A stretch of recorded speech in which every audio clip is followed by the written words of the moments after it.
Practice set 5. These are problems involving multi-dimensional units. Problem number 1 says, what is the cost per quart of paint thinner if it is obtained from a 55-gallon container that costs $95? Well, this problem is asking us for cost per quart. That's our goal. However, it's not giving us cost per quart, it's giving us cost and a gallon value. So to solve this problem, I'm going to start with the money in the place that money should be. So we have $95 per, and instead of a volume of quart, they're giving us a volume measurement of 55 gallons. With our goal of quarts, we need to get rid of or convert gallons into quarts. If we go to the conversion table, we will find that there are 4 quarts equivalent to 1 gallon. Just like we've done in previous problems, we're going to multiply our multidimensional unit by the conversion factor, the relationship of quarts to gallons that in this case is going to eliminate gallons. Since gallons is in the denominator, we will put 1 gallon over 4 quarts for our conversion factor fraction. This again is equivalent to 1, so we're multiplying by 1, which doesn't change any value. The gallons cancel out gallons, leaving us with the money in the numerator and quarts in the denominator, which is what the problem is asking us for. Simplifying this fraction, we have 95 times 1 is 95. In the denominator, we have 55 times 4, which gives us 220, and the units there are quarts. That's an odd way of expressing a cost per quart.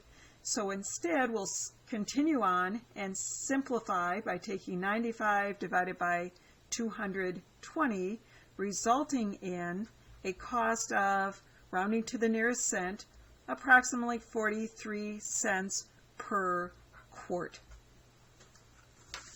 Problem number 2 is also a multi-dimensional unit problem. It says a clear liquid has a volume of 150 cubic inches and weighs about 4.3 pounds. Convert this to pound per gallon, then compare it against these standards to decide what it is.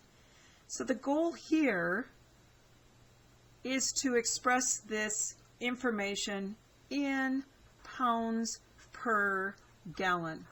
Well, if we look at what they gave us, they're giving us a volume of 150 cubic inches, and they want it in gallons. So that looks like that will be something that needs to be converted. So we'll put our 150 cubic inches in the volume place. And in the numerator, they want pounds, and they're giving us 4.3 pounds. So as it turns out, this problem only involves one conversion, cubic inches into gallons. If we look at our conversion table from the textbook, and we look down under the volume, under liquid measurement, near the bottom, 3 up from the bottom actually, here's the 231 cubic inch relationship equals 1 gallon that will be needed to solve this problem.